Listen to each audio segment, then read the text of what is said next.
papers of the different agencies, no? They submitted, and very briefly, ang sinasabi rito, they're all in agreement, they support your bill, ano? Only, meron sila mga comments. Ang common comment dito, hindi masyadong defined yung role, no, ng ibang allied agencies like the PNP, the NBI, BOC, AFP, and so forth and so on. So, without much ado and not to waste too much time, I'll give you the floor so you can articulate yung content ng iyong bill.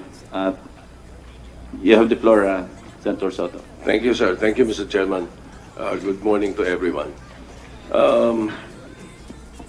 I would like to apologize to the chairman, first of all, because I was not able to attend the first hearing, thinking that I was able to explain the intention or the intent of Senate Bill number 3 during our last meeting. But I forgot that our last meeting was held in Camp Crame and only the PNP were there. But you headed the meeting together with Senator Honasan. I think I was able to explain mostly the intention of Senate Bill number 3. So I failed to explain it fully in the first public order dangerous drugs committee meeting. So I apologize for that. So thank you now for giving me the chance to elaborate more. You can also propound questions. Oh yes, yes, I will. I hope, but I hope I can have enough time to explain. During that meeting, we agreed that, well, of course, let me say it outright. The Senate Bill number 3 is not written in stone. No, we will be hearing your comments, and we will be able to perhaps make it better, if not the best. No, it is an offshoot of what has transpired in the last 14 years after the Dangerous Drugs Act created the PDEA, and upgraded the Dangerous Drugs Board. There were pitfalls, there were issues, and I think the SB number 3 intends to cure or to correct some of that, most of that. First, we agreed with Senator Lacson and Senator Honasan and members of the PNP that Senate Bill number 3 will be called the Presidential Drug Enforcement Authority. That was the original proposal in 2001 when originally 1992 when I first proposed this after a successful formula in Quezon City. We will call it the Presidential Drug Enforcement Authority. Now, why SB number 3? The intention of the creation of the PDEA and the upgrading of the Dangerous Drugs Board in 2002, I think, was misinterpreted and not executed fully to its real intention. We wanted then to we wanted to create a structure, in 2002 that will be able to execute. Sorry, I failed to mention the presence of Governor Bichara, Executive Director ni Governor Bichara. Thank you. All right. Thank you, sir. As I was saying, the structure was created to execute the 4 major concerns or a holistic approach in fighting the war on drugs. And most of you who have been fighting this know that we cannot win this with enforcement alone. It has to be enforcement, prosecution, prevention or preventive education, and rehabilitation. It has to be this 4-way approach. Second ranking would be alternative development, perhaps. But the 4 major concerns were the real intention or the address of the creation of the PDEA before and the upgrading. Now, what happened was somewhere along the way, PIDEA became an agency of its own. It is supposed to be the enforcement arm of the DDB. But there was a detachment somewhere along the way. Even when I became chairman of the DDB, I noticed that, there was no harmony. When the PIDEA was supposed to be the enforcement arm of DDB. Now, DDB has its faults. Why? According to the law, they should meet once a week. At the very least, once a month, but the law says once a week. They never met. They met twice a year. 3 times a year, maximum. The only time they met monthly was when I became chairman, because I insisted. I told the president then that I wanted the department secretaries to attend. Our problem then perhaps was creating a DDB that had 17 departments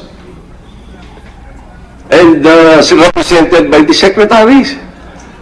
It was like a cabinet meeting. Laging walang quorum.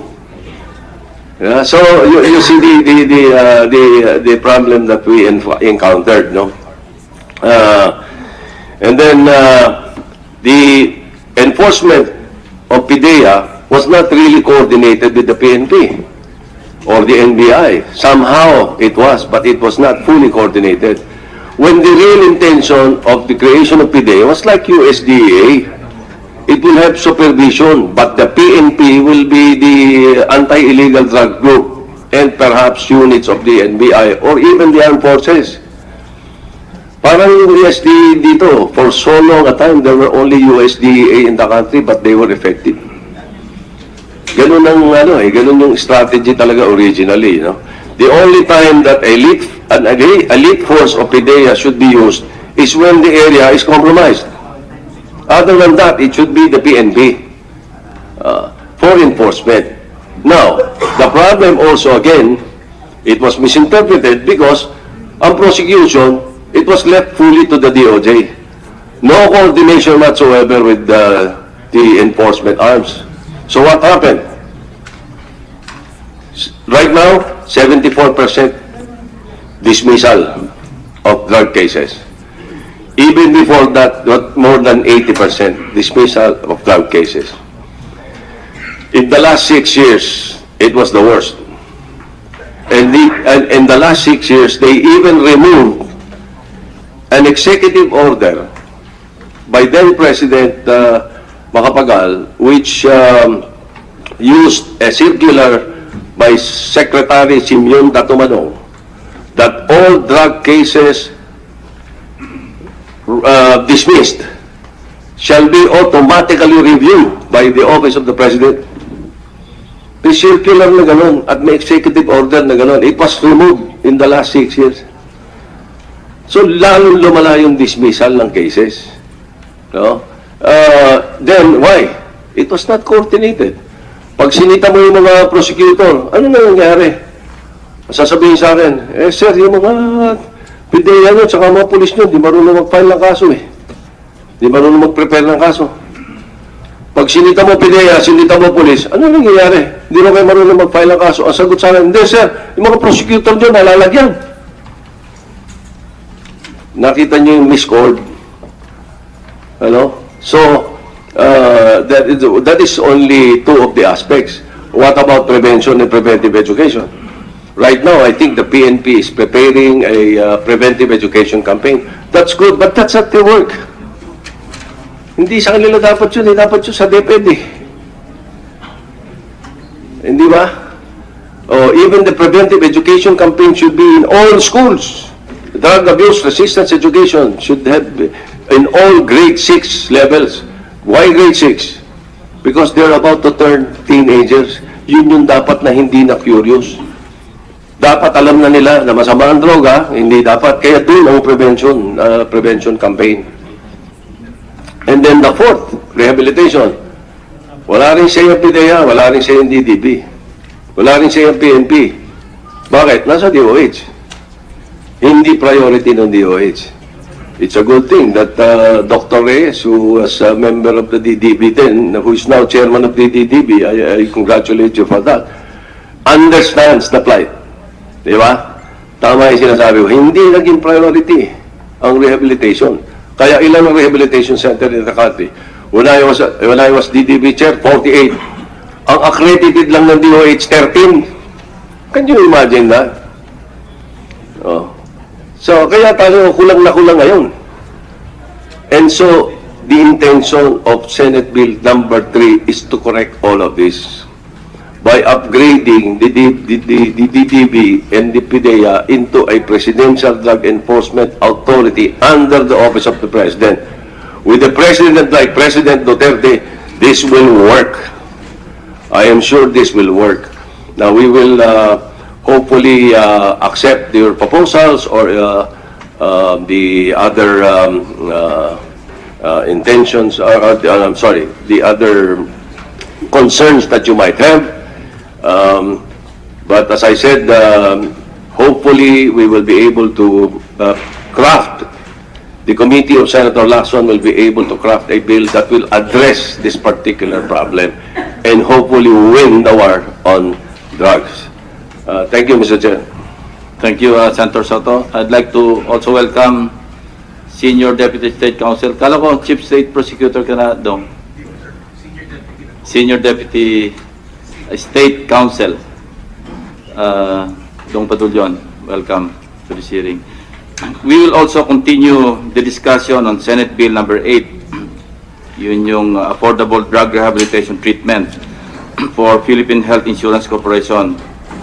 Senate Bill 2148, ito yung sa wiretapping, no? And we were also in receipt of position papers from the different agencies do sa wiretapping. May question lang sa DOJ.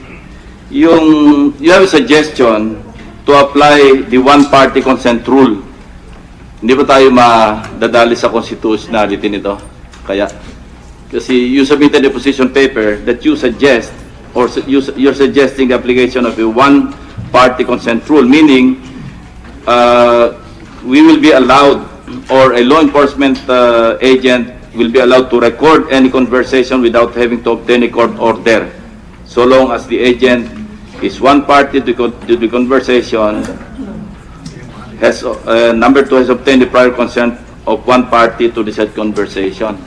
Yes, so, kindly expound on this. Mr. Chairman. Actually, this will be a relaxation of the stringent requirements under Republic Act 4200. But this is already being practiced in the U.S. So I believe that given some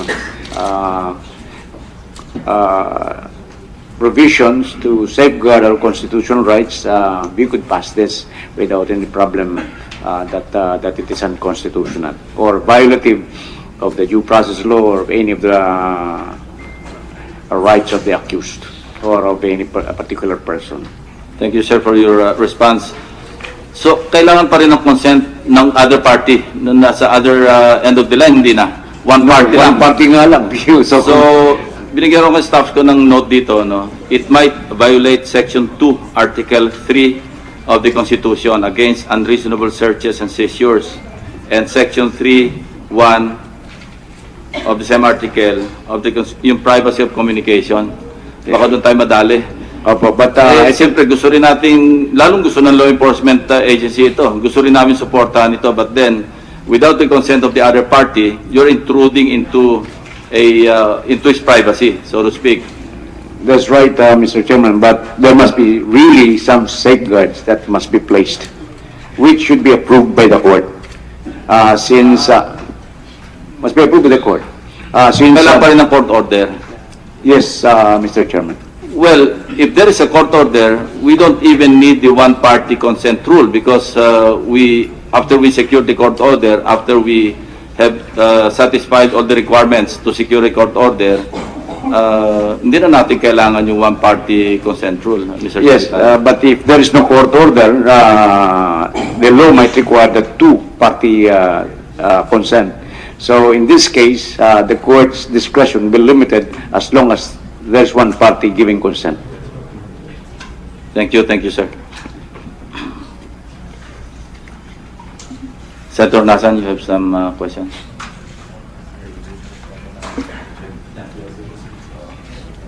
Mr. Chairman, thank you very much. Secretary Aguirre, would you have records of how many drug cases were filed in the last 5 years?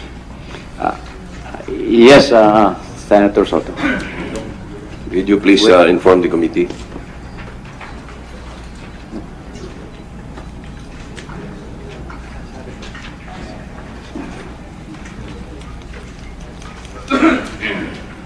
Pinakita mo sa akin kanina.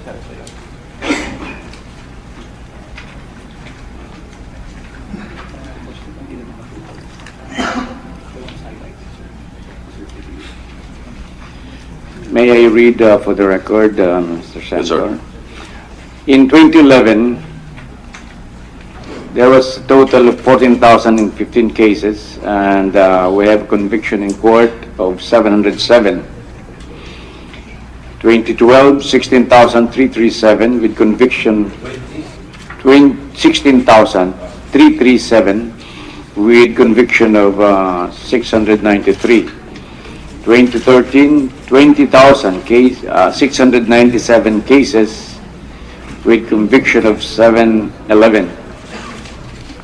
In 2014, there were 31,505 cases with a conviction of 589.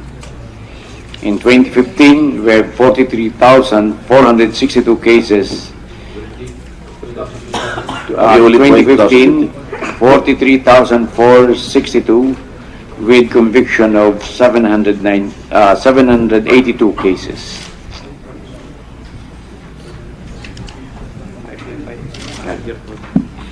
The 5-year total is that we have 126,016 cases. And the resolution rate? Or the total of convictions? The total conviction numbers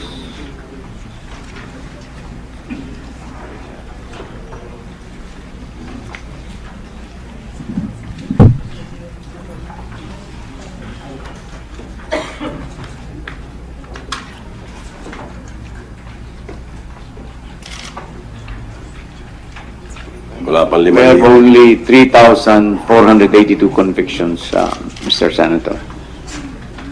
So the total is 126,000 6,016 cases.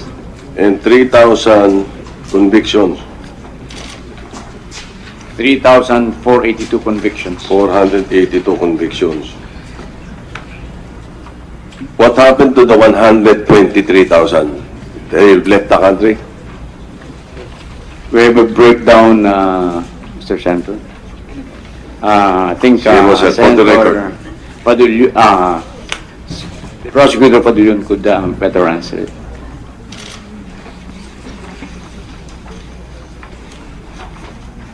Good morning, sir. Yes, sir. So with respect to the cases filed from 2011 to 2016, majority of them, informations have been filed in court. For 2011, we have a total of 13,126 cases which were filed in court. In 2012, the department had about 15,466 informations filed in court. In 2013, there was about 19,261 cases filed in court. In 2014, 30,461 cases filed in court. 2015, 155 cases filed in court. And in 2016, as of August 15, 2016, we had filed 16,123 cases, sir. Thank you, Mr. President. Mr. Chairman, what happened to the circular that I was talking about coming from the time of Secretary Datumanong, that all drug cases should be automatically reviewed by the Office of the President?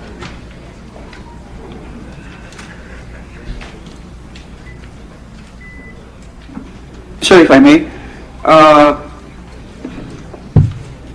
the circular that is now in effect as far as automatic review is concerned, sir, pertains to the delegated power of the Secretary of Justice to conduct the same, sir.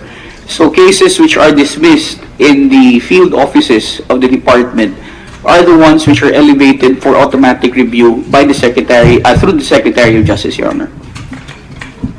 So you're now following that procedure? Yes, sir. Per Department Circular 006, this is a series of February 10, 2016. 2016? Yes, sir. So before that, the circular that was enforced, you're no longer following that? No, sir. As far as I can remember, sir, because I have just been appointed recently as a task force chair of the anti-illegal drugs cases. Cases for automatic review were always with the Office of the Secretary, even up to the time, during the time of then Secretary Raul Gonzalez, sir. Sir, automatic review of cases dismissed in the field offices were reviewed and filed with the Department of Justice to the Secretary of Justice, sir. May I interject, Your Honor? Would you know kung kailan na bigyan ng parol si Odicta? Under whose watch? Kung alam mo lang, if you're sure to answer. I'm sorry, Mr. Chairman, I don't have that information. He was a convicted drug suspect, hindi ba? And we just learned that he was out of Muntinlupa, so he must be pardoned or given parole. And kung alam mo lang, Attorney. I'm sorry, Mr. Chairman, I don't have that information right now, but I can try to secure that for you, sir. Please secure the information. Yes, I'd like Mr. to acknowledge the presence of Director General De La Rosa and also sa yung barangay, Liga ng mga Barangay, Attorney Edmond, and also Julius Walteros. You're representing the Municipal League of Cities. So, I'd like to take advantage of your presence, pati si General De La Rosa, para isama na sa agenda itong two bills that I filed. One is Senate Bill 971. With your permission, Your Honor. I'd like to acknowledge the presence of Senator De Lima. Good morning, ma'am. Good morning. Senate Bill 971, essentially, it is an amendment to the provisions of 8551, the amendatory law of 6975. Ito, we'll take your position on this, because ang amendment dito, basically, provincial director shall be chosen by the regional director from a list of 3 qualified and eligible candidates recommended by the PNP Senior Officers Placement and Promotion Board. And then the chiefs of police of municipalities and cities will be chosen by the provincial director. It goes without saying that the chief PNP has the override, the veto power over those to be chosen by the regional directors and the provincial directors. In effect, it is removing from the local executives yung power to choose from a list of 3 and 5 candidates respectively. I'm sure there will be some violent reactions from the local executives present, but this is a bill that I filed kasi lagi nagkakaroon ng animosity, hindi ba? And the PNP has always a way of going around this provision by just appointing OICs. Hindi ba? Ganun ang nangyayari. But this is not to remove your operational control because after all, you are the chief executives of the provinces and the cities and municipalities. So nandun pa rin yung the power to employ and deploy.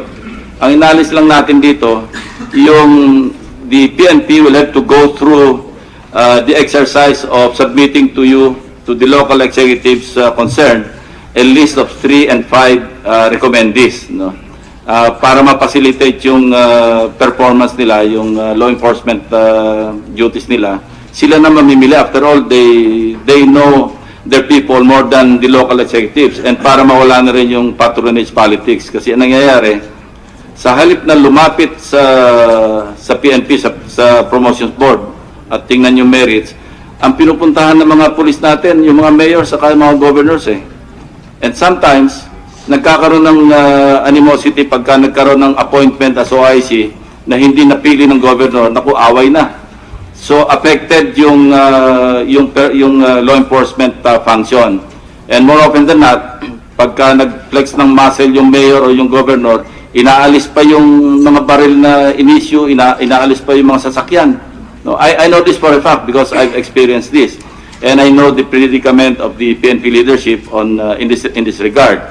Another bill that I filed, request ito ng CIDG when we visited them last August 15, kami tatlo, Senate Bill 1052. I-restore lang yung subpoena power ng CIDG director. After all, when it was still CIU and CIS, meron silang subpoena power. But I think this was an oversight when the ones who crafted the Republic Act, yung PNP Law 6975, nakalimutang ilagay.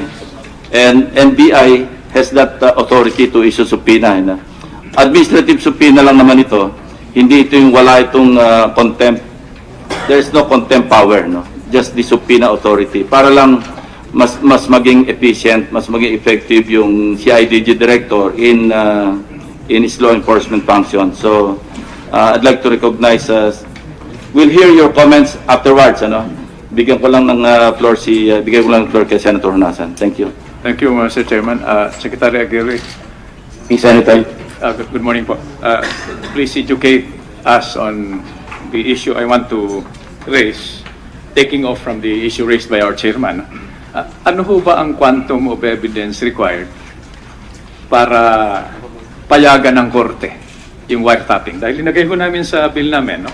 I'm referring to proposed Senate Bill 21 and 48. Is it going to be mere suspicion or probable cause? Sa bill ho namin, linagay namin probable cause. Pero let me explain, give me a little time to explain now. Mabuti ho si Senator Lacson at saka si Senator Sotto, may ground time sa anti-drug operations. One lifetime ago, when we were assigned to the Ministry of National Defense, we went against drug traffickers also. Hindi pa uuso nun yung shabu. So, heroin, cocaine. Can you imagine ho, ang feeling ko no? Army officer. I did not even know what cocaine or heroin looked like. But I raised this issue because this might be material to our operators on the ground. Panahon ho namin to, it's about 30, 40 years ago. We're operating under a window. Huhulihin mo talaga yung conversation in that window. Of course, iba ho ang sitwasyon, no? We are under different circumstances. So, pag hindi ka nakapasok dun sa window, wala na. Because orders, instructions from the heads of the drug syndicates would be translated into action on the ground. Sa panho ito, no? Sa mga sindikato. Kami naman ho, we operated under the... We tried to wiretap. Of course, we operated under the instructions of the Minister of National Defense. Ngayon ho, there seems to, we need to strike a balance between, right. So, tinatanong ko lamang po yun because I'm looking at this from the perspective of our operators where kailangan mahuli nila yung conversation within a window. Would this determination as a basis for a court order be material to that time variable? Would it matter if mere suspicion or importante yung probable cause para mahuli talaga natin yung conversation? May I first go on the quantum of evidence necessary in some other cases? Opo. We know that in cases of in criminal conviction, it is proof beyond reasonable doubt. In civil cases, then preponderance of evidence only. Sino mas maraming or mas matindi ang ebidensya, then he will be the one to win in civil cases. Then, in administrative cases, we have substantial evidence in order that the respondent in administrative cases would be given a penalty as called for by the law. In your case, I believe that it is mere existence of probable cause. And probable cause defined as such facts and circumstances that would lead a reasonable, prudent man to believe that a crime has been committed and that the accused or person in custody of the law is guilty, and there should be a case should be filed against him. This is in connection with the investigation, preliminary investigation of criminal cases before our prosecutors, before the Department of Justice and our Fiscal's Office. Now, in connection with this wiretapping act, we believe that the probable cause should be present before the judge or a court would allow the wiretapping or would issue the order to wiretap a certain conversation. In the United States, under Code 2518, which is the procedure for interception of oral, wire, or electronic communications, it is provided that 3. Upon such application, the judge may enter an ex parte order as requested or as modified, authorizing or approving interception of wire, oral, or oral electronic communications within the territorial jurisdiction of the court in which the judge is sitting. And outside that jurisdiction, a mobile interception device authorized by a federal court may be allowed. So, it is the judge that determines on the basis of the facts submitted by the applicant whether a probable cause is present. So, we believe that the wordings of the bill is correct, that it is only the quantum evidence as called for under the definition of probable cause. Thank you, Secretary. Mr. Chairman, with your permission, one last comment. No? I just want to relate this ngayon, Secretary, no? Gentlemen, to the political window that is given to our police, to the NBI, even to the armed forces, who will, I understand, be involved in this. No? After it has been declared as a total war and practically a national security problem. Alam nyo, Secretary, I don't know when this political window will happen again in our lifetime. Actually, we raised this in another committee hearing, no? Inggit na inggit ho kami ni Senator Lacson kina General De La Rosa. Because the political leadership, I said, you do your job. Just don't give me any BS, no? You tell me the truth. No? You do your job, I will give the orders. And I will assume responsibility for the orders that I give you. That's why I asked Director General De La Rosa, may inutos ba sa inyong illegal or constitutional or yung, alam mo ho, yung to an operator, 1 second of hesitation is life and death. Pag medyo nag-hesitate ka o may duda ka dun sa sanity or the morality or the legality of the order, patay ho kayo. Senator Lacson and I, when we were in the armed forces, operated under that advantage. When we were given an order, alam nyo, Secretary, it was almost linear. Yun ang mission, yun ang harapan. Diretso, we never look back. Ngayon ho, we have that window. And I'm happy that General De La Rosa, no? I'm not doing this to, hindi naman ako nagpapalakas kay Bato, no?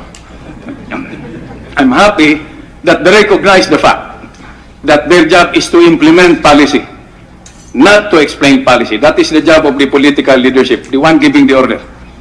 And categorically, the political leadership has said that he is, or the executive is assuming full responsibility for all these orders.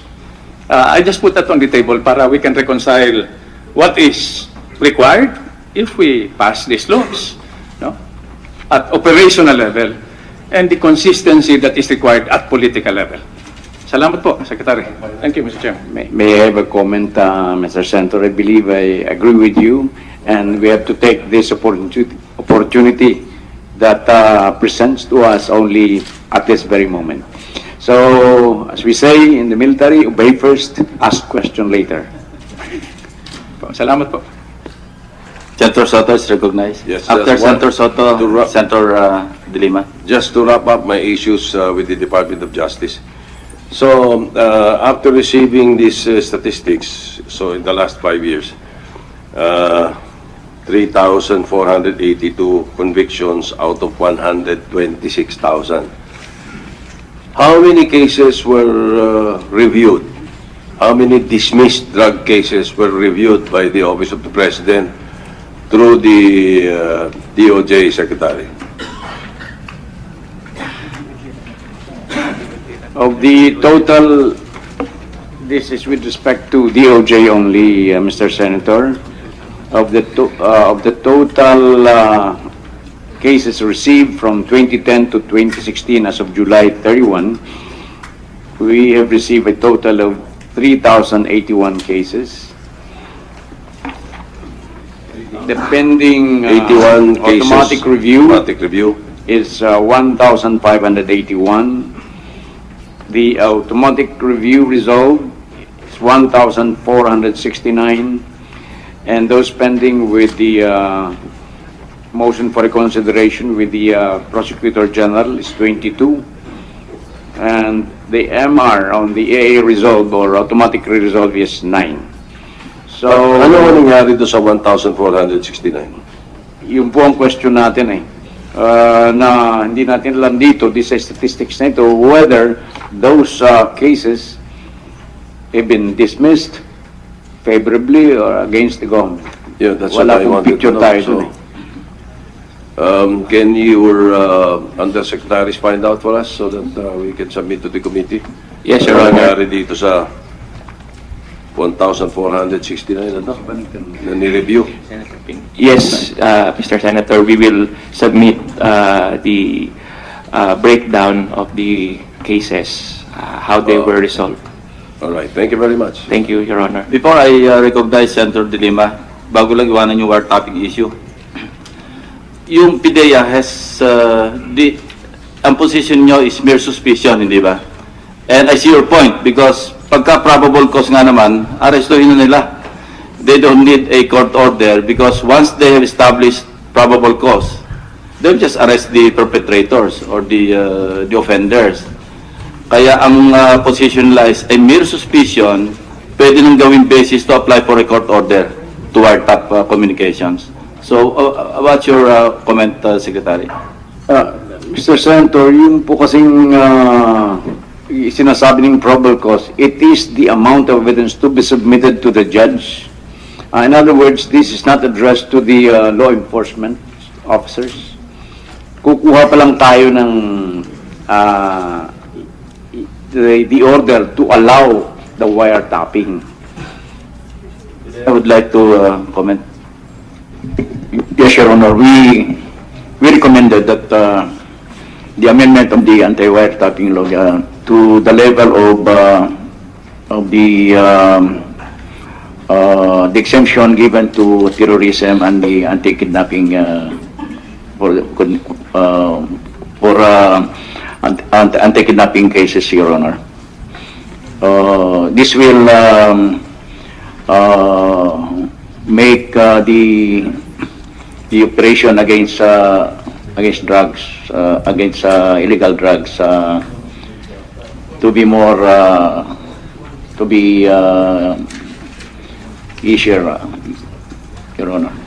Well, instead of suspicion, maybe we can use the term reasonable ground to believe, no? And that's below the level of probable cause. Kasi for probable cause, we're talking of filing of information in court. Kailangan ma-appreciate. Kaya nga meron pang judicial determination of probable cause pagdating sa level ng korte.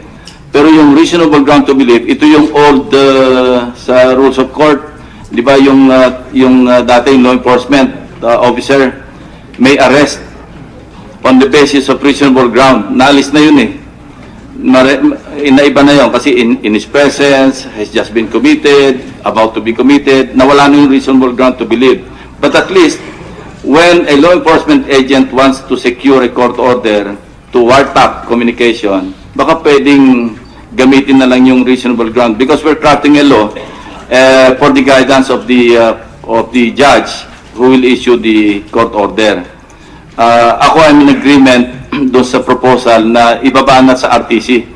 Kasi kung Court of Appeals, naisip ko lang kasi when I crafted the bill, sinunod namin sa Human Security Act or sa money laundering na kailangan Court of Appeals, but it's going to be a more difficult task to approach Court of Appeals divisions for that matter, no?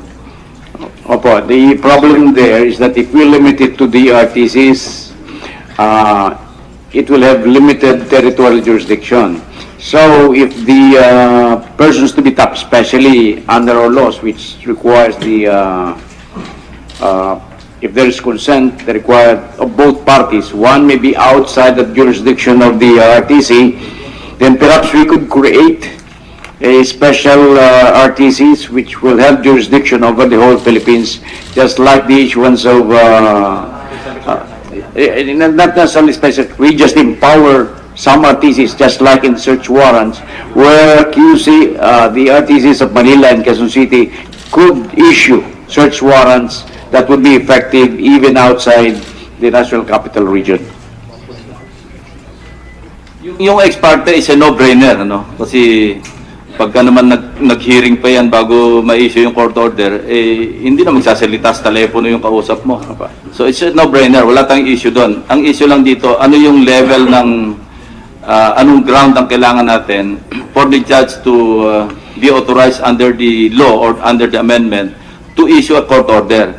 Is it mere suspicion, reasonable ground to believe, probable cause, or kung anumang level? We will have no objection, serious objection, if it will be lowered to mere suspicion or between probable cause and but above suspicion. So sa gitna. Above suspicion and lower than probable cause. Okay lang, Secretary. Thank you. At same point. That's actually the same point I'm raising, although I still have questions really on that Good morning, point Senator. and another point. But I can Mr. Chairman, give way first to Senator Greg. From my kabayan to just raise one point. Sige po. Secretary Aguirre, no, Sid, I just want to add this to the conversation. No? The intent, of our proposal was to ensure conviction. Yun ang intent namin sa bill, no? Doon sa wiretapping bill. Yes, Senator. To ensure conviction. Dahil we have been complaining na pagpasok ng ebidensya, either weak o hindi natin nahuli sa window. So, I just wanted to add that to the conversation para you, on the ground, who are better at this, no, can process this and make a technical proposal to your committee. Para we can decide kung suspicion ba talaga o probable cause. But the intent, if we project the trajectory of this, is to ensure conviction. Para wala na tayong bottleneck dun sa prosecution. In other words, this is being made in order that this evidence, which is not allowed under Republic Act 4200, would be admitted in evidence. Tuloy-tuloy po. Opo. Thank you, Mr. Chairman. Thank you, Senator Lai. Sir.